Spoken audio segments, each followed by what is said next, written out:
Hey, it's new for me to go live vertically, but I'm giving it a try.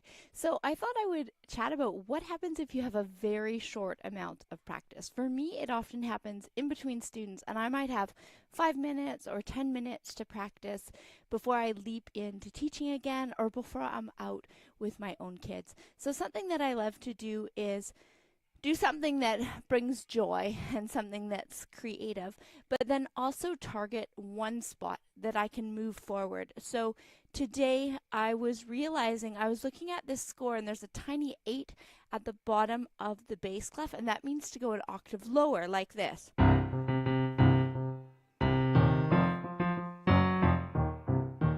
For those of you following along, I'm practicing Rebuttal by Jeff Millis. But then there's a spot that it actually goes up the octave. So that's the part I would practice. I'm going to go.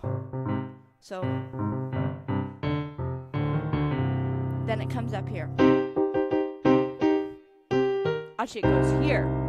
So that's a spot I need to practice because I was playing it wrong. And Jeff, the composer, was listening in and thought, oh, did I do the score wrong? So he was very gracious and said, it could have been me. And I said, no, it was absolutely me.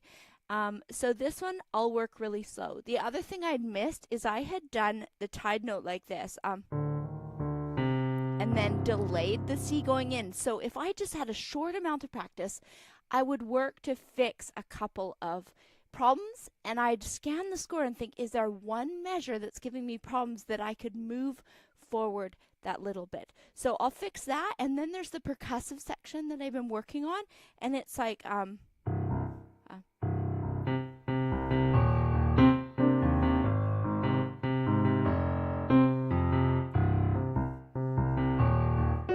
and I've got to work on that. So I'll work on it in slow motion. Again, I just have a couple minutes because I've got students coming in that I'm excited to work with.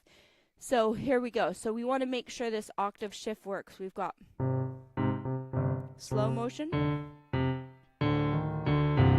we want to make sure to land that C. Now I would look at it and go, it also had the measure before a crescendo, and I need to actually play that quieter. So now that I've kind of marched it out, I'm going to try to play it quietly. If you're in the comments, let me know what you're working on, or if you're just here for the music and enthusiasm, that's great too. Here we go. So we have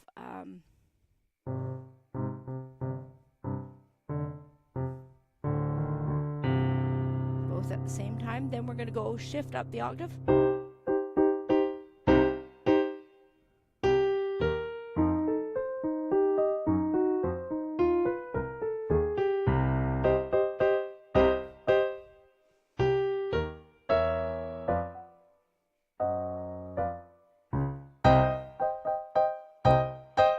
Now, those of you following along know that that's been my problem area, and it goes a lot faster than this. I'll give you a sneak peek of the opening.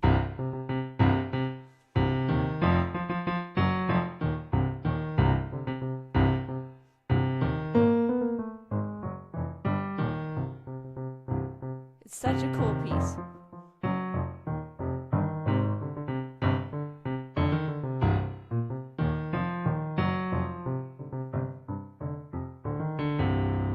Almost got that, bit uneven. So again, if I was just working for a few moments, those are things I would work on. I also thought I'd encourage you that every piece that we learn is benefited by the pieces we've learned before. So for me, I've done octave work in the past. And I remember as a student doing all these octave scales, which are now clearly not as well in my fingers. But I could tell when I played this piece, I thought, oh, those are so familiar to me. And also the technique of having that relaxed wrist. So that felt familiar to go bum, ba-da-dum, bum, bum. And I just felt really relaxed and at ease and thought, oh, it's exciting when technique and pieces you've learned before build your stamina and build your confidence for a piece you're now working on.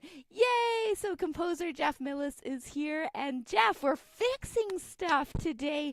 We're still working. As you might be able to tell, I have a cold, so I didn't practice yesterday.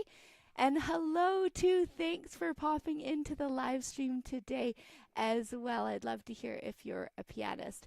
So those are some things I do in a short amount of practice. I said I would play a bit of the percussive section. So this is a fun part that I want to get up to speed. And because I didn't practice for a couple days because I've been sick, then I'd be 1 E and a 2 E and a 1 E and 2 E and a 1 E and 2 ba da da. Now, I admit I do know how to count, but I prefer to like listen, and then I sometimes get the beats more like 1 E bum ba 2 E and a 1 E and a 2 E and I kind of get this little tune in my head and this percussive sense. But in order to do that intuitively, you do have to do the hard work. You have to work it out and study it up. So that's something I like to do. And I love this little riff at the end. It has this da da da da da dum. And I'm actually going to listen to you play it again, Jeff, too, because it's I want to make sure I have it in time. It looks like 1 E and then da da da da da da. And I love the sound of it. So that's really, really motivating. So I have 1 minute left before my student pops in. I'm going to play this octave shift and see if I've got it.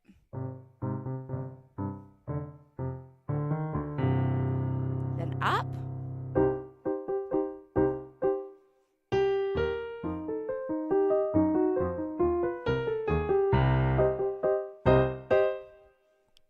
Yes, it's starting to be there. We'll speed it up next time. So I teach in 2 minutes, but there's some things that I hope you'll bring into your own practice is what you can do in a couple minutes. And of course, I'd get more done if I wasn't chatting it out with you, but it's also been fun for me to practice live and show you what it takes to learn something new. We'll see you all next time.